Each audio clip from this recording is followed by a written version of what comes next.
Erev Shabbat Shalom Rabotai. We are continuing with our Mishna Yomi, Masechet Bava Kamma.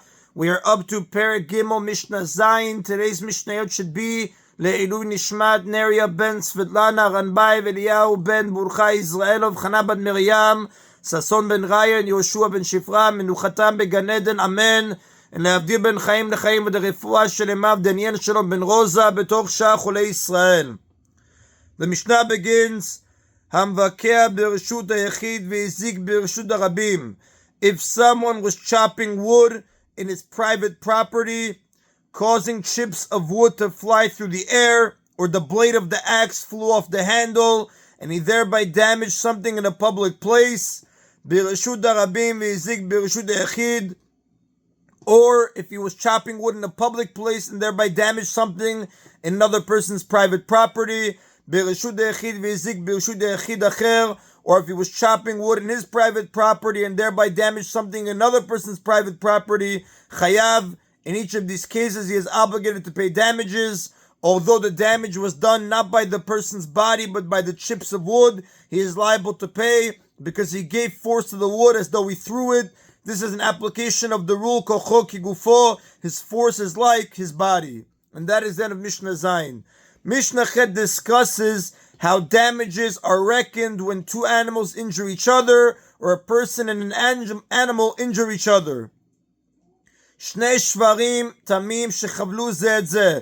If two oxen that are tamim injured each other, mishalmim bamotah chatzi nezek, half of the excess damages is paid, meaning we reckon how much damage was done to each bull, and the owner of the bull that did more damage pays half of the difference, because only half is paid in the case of a tam. For example, if one ox did 100 zuz of damage and the other did 80 zuz of damage, in which case the difference is 20 zuz, the owner of the first ox pays half of that amount, meaning 10 zuz.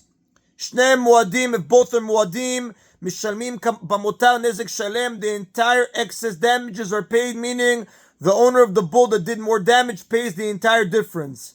Echad tam ve'echad muad, if one is tam and the other is a muad, muad batam, then if the muad did more damage to the tam than the tam did to the muad, mishalem bamutar nezek shalem, the owner of the muad pays the entire excess damage, tam bamuad, and if the tam did more damage to the muad than the muad did to the tam, mishalem bamutar chatzi nezek, the owner of the tam pays half of the excess damages. Now the Mishnah applies these rules to people who injured each other. Similarly, if two people injured each other, whoever did more damage pays the entire excess damages. Now in the next cases, a person fought with an animal that is a muad, and they injured each other. Adam b'muad, if a person did more damage to a muad than it did to him, muad ba'adam, or if a muad did more damage to a person than he did to it, mishalem b'mutar nezek shalem, whichever side did more damage pays the entire excess damages. The Mishnah now deals with cases where a person fought with a tam, adam betam, if a person did more damage to a tam than it did to him, the tam ba'adam, or the tam did more damage to the person than he did to it, adam batam mishalem b'mutar nezek shalem, then if the person did more damage to the tam, he pays the entire excess damages. Tam ba'adam mishalem b'mutar chatzi nezek, and if the tam did more damage to the person, the owner of the tam pays half of the excess damages. Now the next Tana disagrees in the case of a tam that injured a person. Rabbi Akiva says, Af tam shechaval ba'adam, even if a tam does damage to a person, mishalem b'mutar nezek shalem, its owner pays the entire excess damages. Rabbi Akiva holds that although the owner of a tam pays only half when it attacks property, he pays in full if it injures a person, and the opinions of Rabbi Akiva and the first Tana are based on biblical sources. And the Rav does tell us, Rabbi Akiva, the Halakha does not follow the opinion of Rabbi Akiva. And that is the Rabotai of today's Mishna Yomi. Everybody should have Erev Shabbat Shalom.